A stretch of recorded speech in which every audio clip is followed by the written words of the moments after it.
अध्याय। अवधूत उपाख्यान। पृथ्वी से लेकर कबूतर तक 8 गुरुओं की कथा। भगवान श्री कृष्ण ने कहा, महाभाग्यवान उद्धव, तुमने मुझसे जो कुछ कहा है मैं वही करना चाहता हूँ। ब्रह्मा, शंकर और इंद्र आदि लोकपाल भी अब यही चाहते हैं कि मैं उनके लोकों में होकर अपने धाम को चला जाऊं, परंतु देवताओं का जितना काम करना था उसे मैं पूरा कर चुका हूं। इसी काम के लिए ब्रह्मा जी की प्रार्थना से मैं बलराम जी के साथ अवतीर्ण हुआ था। अब यह यदुवंश जो ब्राह्मणों के शाप से भस्म हो चुका है, पारस्परिक फूट और युद्ध से नष्ट हो जाएगा। आज के 7वें दिन समुद्र इस पूरी द्वारका को डुबो देगा।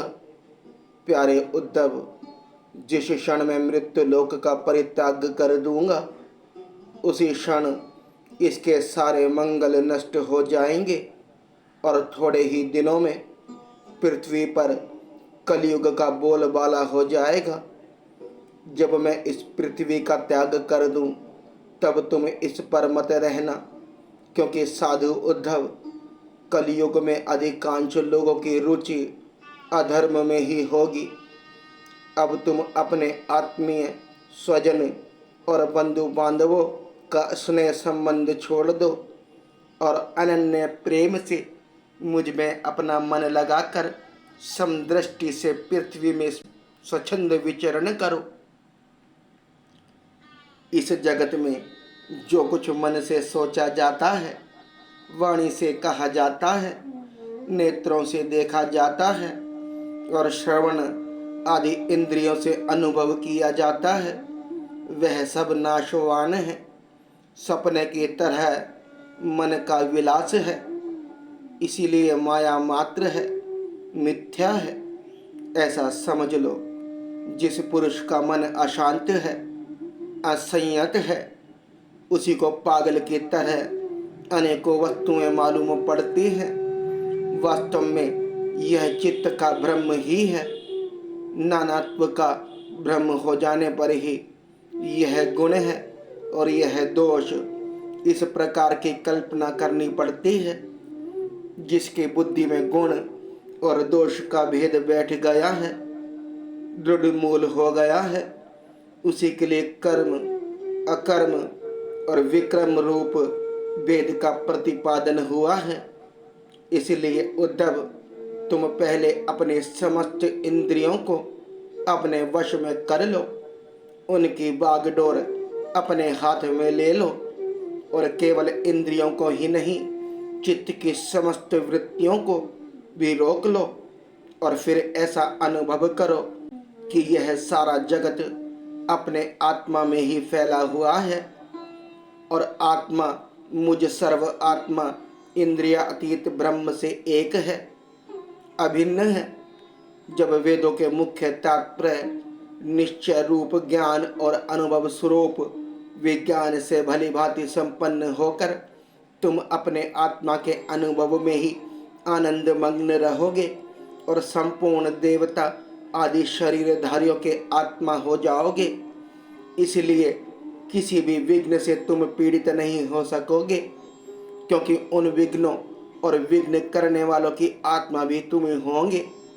जो पुरुष गुण और दोष बुद्धि से अतीत हो जाता है, वह बालकों के समान निषिद्ध कर्म से निवृत्त होता है, परंतु दोष बुद्धि से नहीं। वह विविध कर्म का अनुष्ठान भी करता है, परंतु गुण बुद्धि से नहीं। जिसने श्रुतियों के तात्पर्य यथार्थ ज्ञान ही नहीं प्राप्त कर लिया, बल्कि उनका साक्षात्कार भी कर लिया है और इस प्रकार जो अटल निश्चय से संपन्न हो गया है, वह समस्त प्राणियों का हितैषी सुहृद होता है और उसकी वृत्तियां सर्वदा शांत रहती हैं।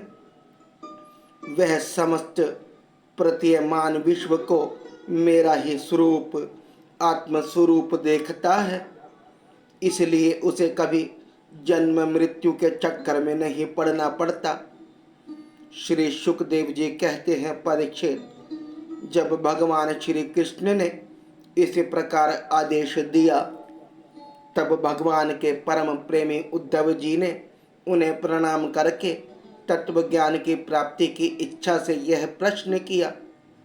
उद्धव जी ने कहा, भगवान, आप ही समस्त योगियों के गुप्त पूंजी, योगों के कारण और योगेश्वर हैं। आप ही समस्त योगों के आधार, उनके कारण और योग स्वरूप भी हैं। आपने मेरे परम कल्याण के लिए उस संन्यास रूप त्याग का उपदेश किया है, परंतु अनंत जो लोग विषयों के चिंतन और सेवन में घुल मिल गए हैं, विषय आत्मा हो गए हैं, उनके लिए विषय भोगों और कामनाओं का त्याग अत्यंत कठिन है।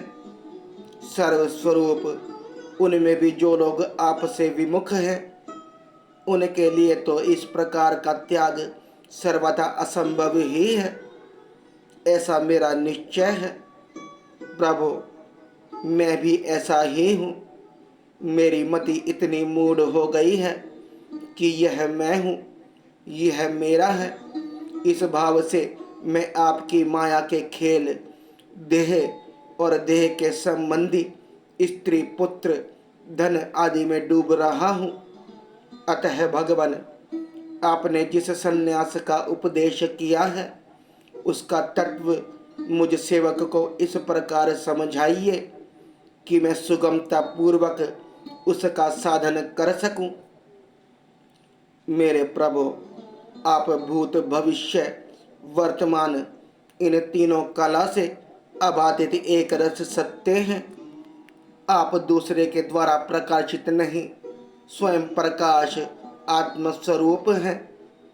प्रभु, मैं समझता हूँ कि मेरे लिए आत्म तत्व का उपदेश करने वाला आपके अतिरिक्त देवताओं में कोई भी नहीं है।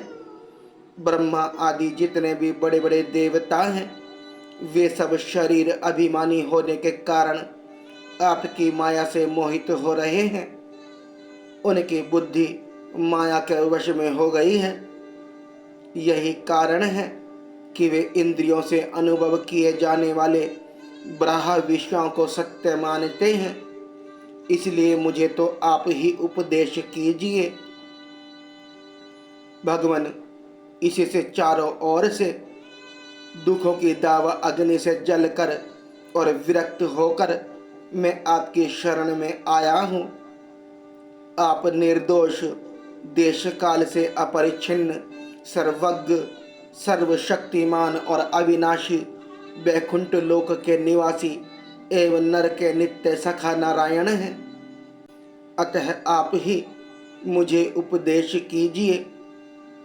भगवान श्री कृष्ण ने कहा, उद्धव, संसार में जो मनुष्य यह जगत क्या है, इसमें क्या हो रहा है इत्यादि बातों का विचार करने में निपुण है, वे चित्त में भरी हुई अशुभ वासनाओं से अपने आप को स्वयं अपनी विवेक शक्ति से ही प्राय बचा लेते हैं। समस्त प्राणियों का, विशेषकर मनुष्य का आत्मा अपने हित और अहित का उपदेशक गुरु है, क्योंकि मनुष्य अपने प्रत्यक्ष अनुभव और अनुमान के द्वारा अपने हित अहित का निर्णय करने में पूर्ण समर्थ है। सांख्य योग विशारद धीर पुरुष इस मनुष्य योनि में इंद्रिय शक्ति, मन शक्ति आदि के आश्रयभूत मुझ आत्म तत्व को पूर्णतः प्रकट रूप से साक्षात्कार कर लेते हैं। मैंने एक पैर वाले, दो पैर वाले, तीन पैर वाले, चार पैर वाले, चार से अधिक पैर वाले और बिना पैर के इत्यादि अनेक प्रकार के शरीरों का निर्माण किया है। उनमें मुझे सबसे अधिक प्रिय मनुष्य का ही शरीर है। इस मनुष्य शरीर में एकाग्र चित्त, तीक्ष्ण बुद्धि, पुरुष बुद्धि आदि ग्रहण किए जाने वाले हेतुओं से जिनकी अनुमान भी होता है। अनुमान से आग्रह अर्थात अहंकार आदि विषयों से भिन्न मुझ सर्व परवर्तक ईश्वर को साक्षात अनुभव करते हैं। इस विषय में महात्मा लोग एक प्राचीन इतिहास कहा करते हैं। वह इतिहास परम तेजस्वी अवधूत दत्तात्रेय और राजा यदु के संवाद के रूप में है। एक बार धर्म के मर्मज्ञ राजा यदु ने देखा कि त्रिकालदर्शी तरुण अवधूत ब्राह्मण निर्भय विचर रहे हैं। तब उन्होंने उनसे यह प्रश्न किया।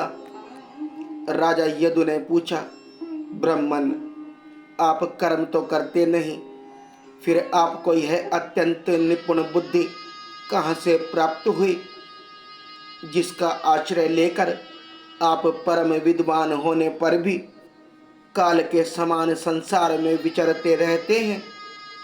ऐसा देखा जाता है कि मनुष्य आयु, यश अथवा सौंदर्य संपत्ति आदि की अभिलाषा लेकर ही धर्म, अर्थ, काम अथवा तत्व जिज्ञासा में प्रवृत्त होते हैं। अकारण कहीं किसी की भी प्रवृत्ति नहीं देखी जाती। मैं देख रहा हूँ कि आप कर्म करने में समर्थ, विद्वान और निपुण हैं।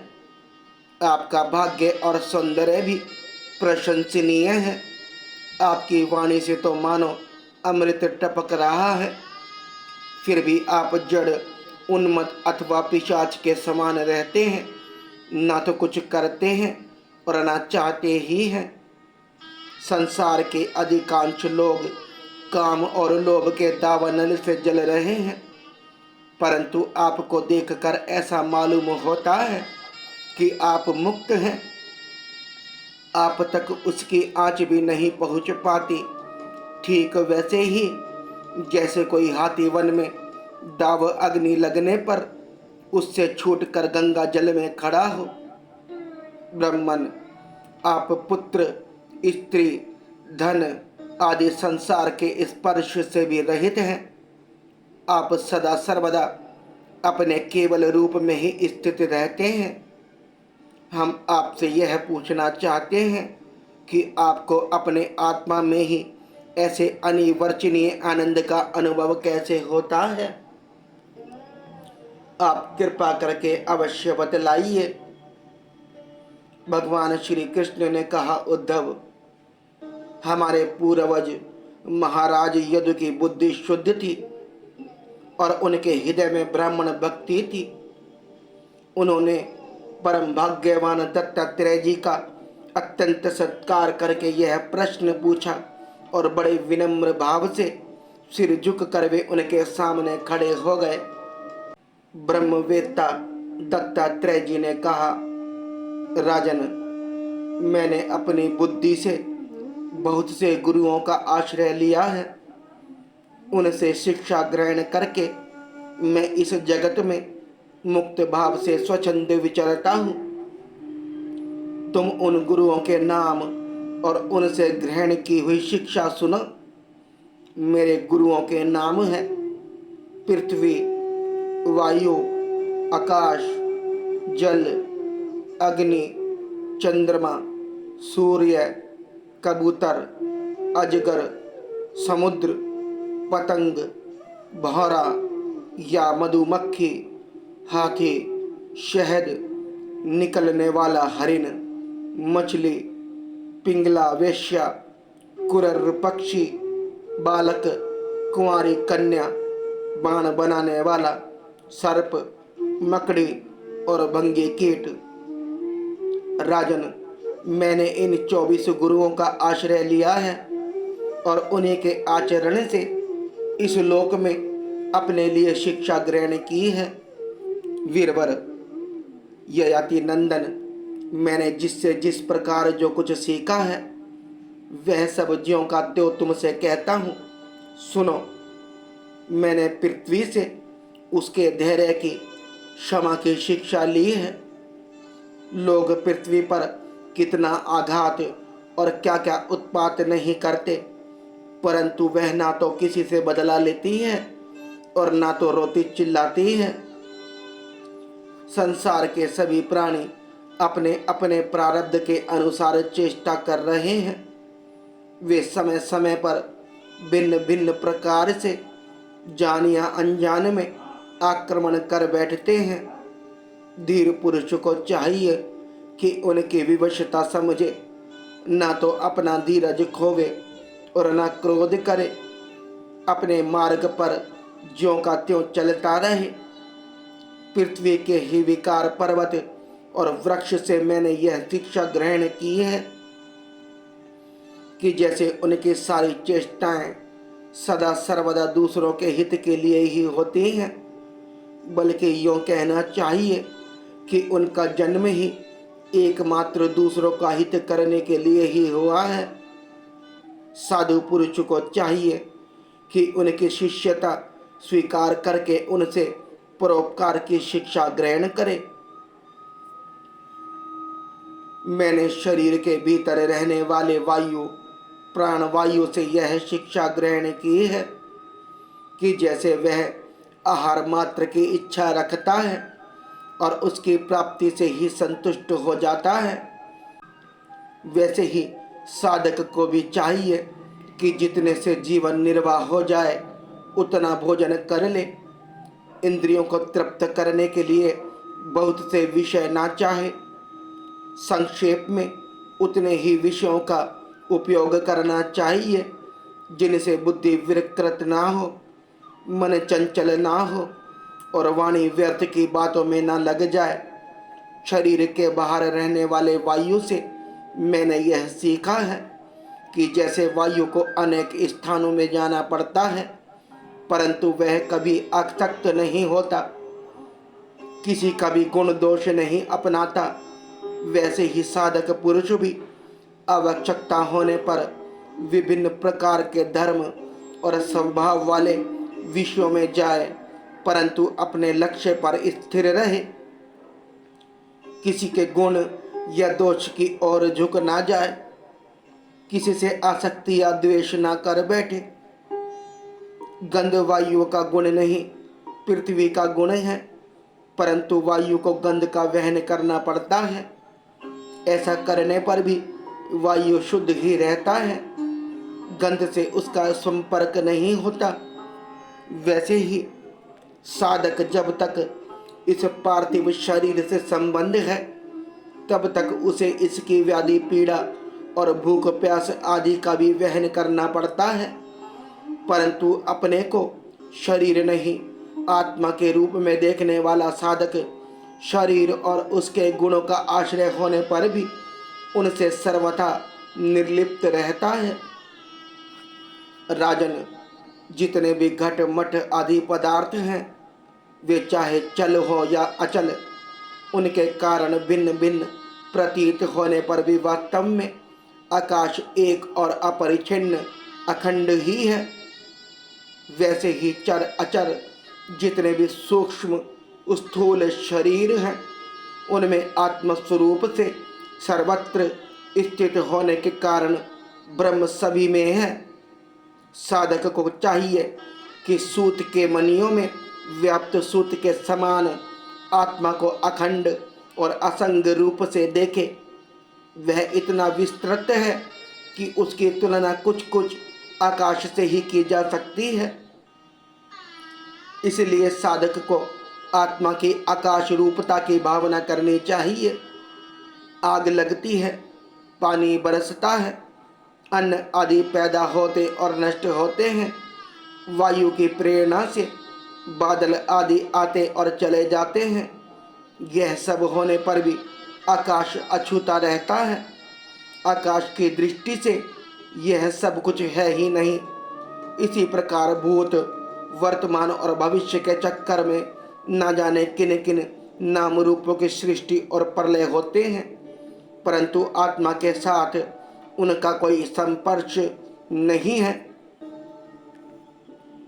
जिस प्रकार जल स्वभाव से ही स्वच्छ, चिकना, मधुर और पवित्र करने वाला होता है तथा गंगा आदि तीर्थों के दर्शन, स्पर्श और नाम उच्चारण से भी लोग पवित्र हो जाते हैं, वैसे ही साधक को भी स्वभाव से ही शुद्ध, स्निग्ध, मधुरभाषी और लोक पावन होना चाहिए। जल से शिक्षा ग्रहण करने वाला अपने दर्शन, स्पर्श और नाम उच्चारण से लोगों को पवित्र कर देता है। राजन, मैंने अग्नि से यह शिक्षा ली है कि जैसे वह तेजस्वी और ज्योतिर्मयी होती है, जैसे उसे कोई अपने तेज से दबा नहीं सकता, जैसे उसके पास संग्रह परिग्रह के लिए कोई पात्र नहीं, सब कुछ अपने पेट में रख लेती है, और जैसे सबूज खा पी लेने पर भी विभिन्न वस्तुओं के दोषों से वह लिप्त नहीं होती, वैसे ही साधक भी परम तेजस्वी, तपस्या से दीप्यमान, इंद्रियों से अपराभूत, भोजन मात्र का संग्रह और यथा योग्य सभी विषयों का उपभोग करता हुआ भी अपने मन इंद्रियों को वश में रखे, किसी का दोष अपने में न आने दे। जैसे अग्नि कहीं लकड़ी आदि में अप्रकट रहती है और कहीं प्रकट, वैसे ही साधक भी कहीं गुप्त रहें और कहीं प्रकट हो जाएं। वह कहीं कहीं ऐसे रूप में भी प्रकट हो जाता है जिससे कल्याणकामी पुरुष उसकी उपासना कर सके। वह अग्नि के समान ही भिक्षा रूप हवन करने वाले कोई अतीत और भावी अशुभ को भस्म कर देता है तथा सर्वत्र अन्न ग्रहण करता है।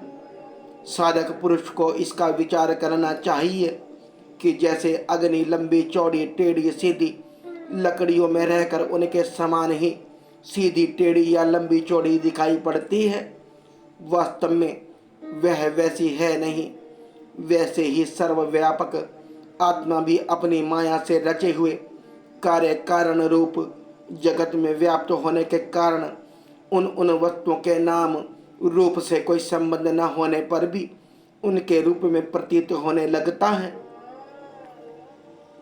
मैंने चंद्रमा से यह शिक्षा ग्रहण की है कि यद्यपि जिसकी गति नहीं जान जा सकती, उस काल के प्रभाव से चंद्रमा की कलाएं घटती बढ़ती रहती हैं, तथापि चंद्रमा तो चंद्रमा ही है, वह ना घटता है और ना बढ़ता ही है। वैसे ही जन्म से लेकर मृत्यु पर्यंत जितनी भी अवस्थाएं हैं सब शरीर की हैं, आत्मा से उनका कोई भी संबंध नहीं है।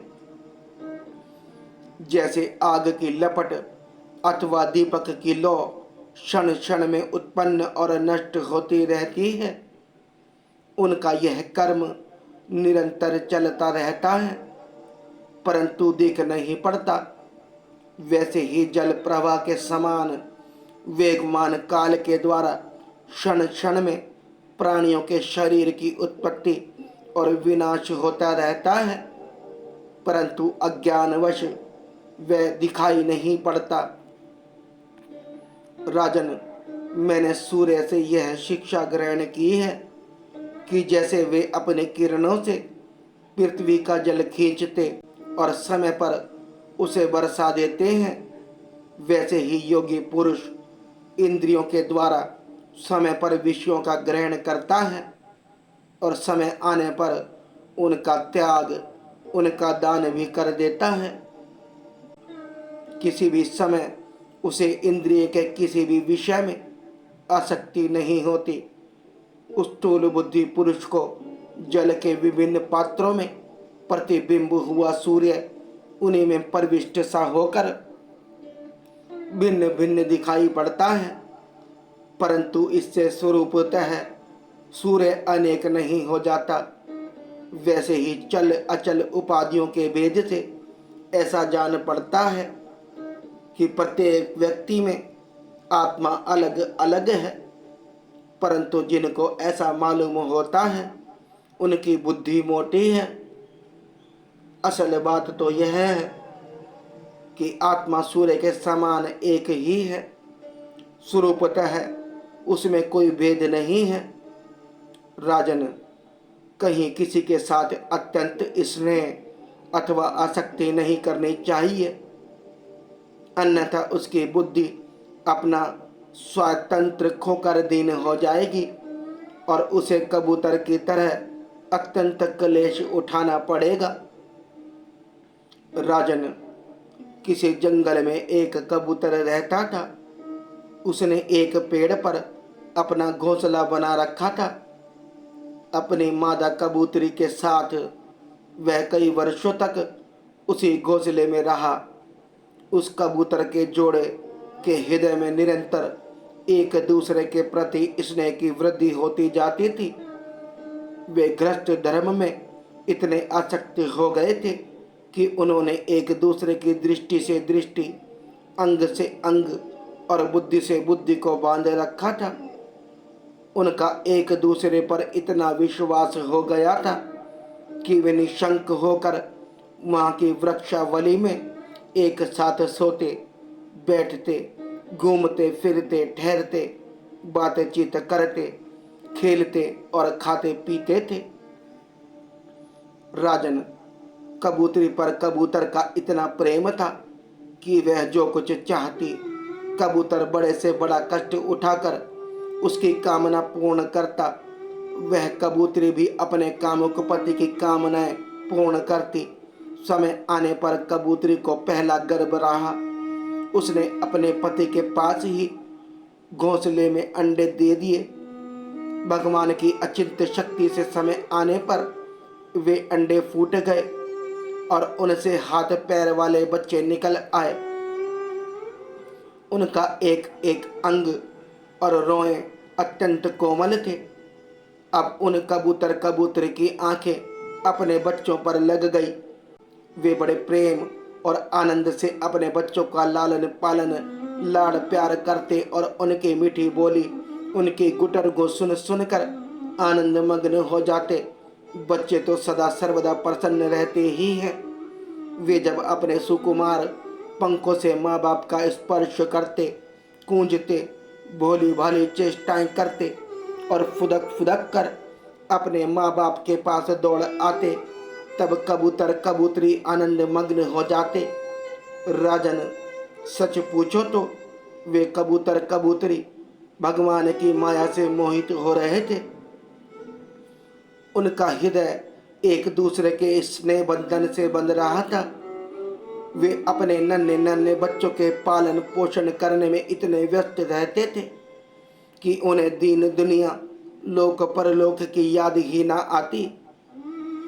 एक दिन दोनों नर मादा अपने बच्चों के लिए चारा लाने जंगल में गए हुए थे, क्योंकि अब उनका कुटुंब बहुत बढ़ गया था। वे चारे के लिए चिरकाल तक जंगल में चारों ओर विचरते रहे।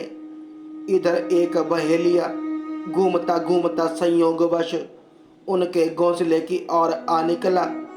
उसने देखा कि घोंसले के आसपास कबूतर के बच्चे फुदक रहे हैं। उसने जाल फैलाकर उन्हें पकड़ लिया।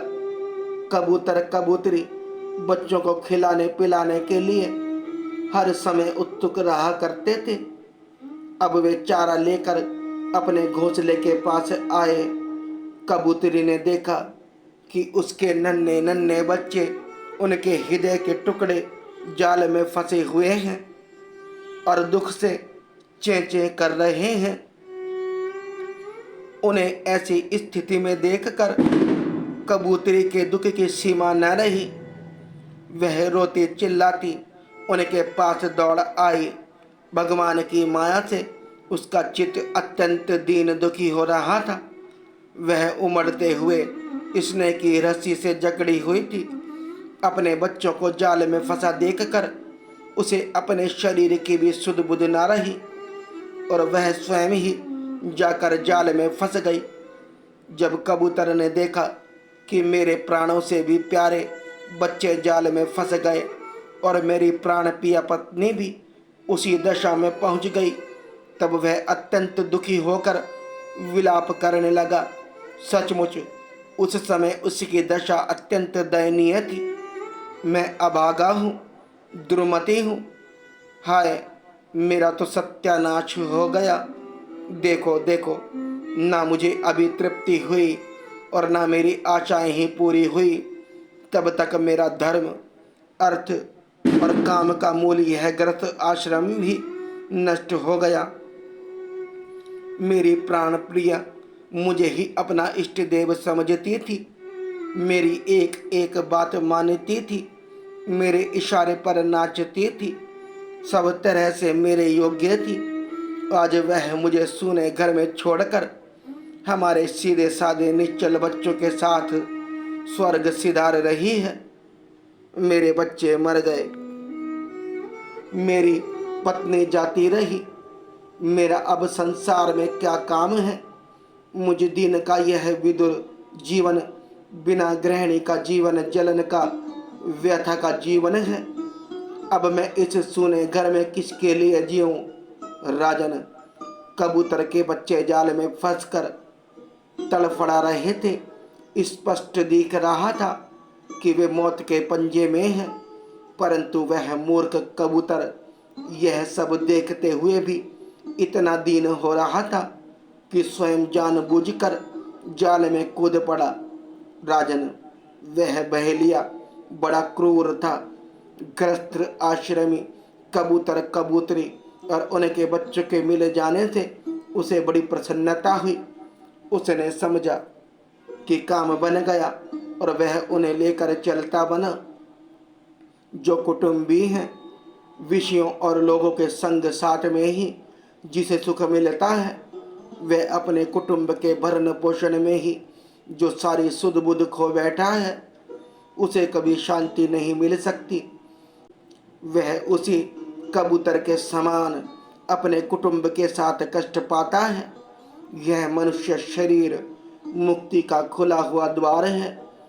इसे पाकर भी जो कबूतर की तरह अपने घर गृहस्थी में ही फंसा हुआ है, वह बहुत ऊंचे तक चढ़कर भी गिर रहा है। शास्त्र की भाषा में वह आरूढ़ चित्त है।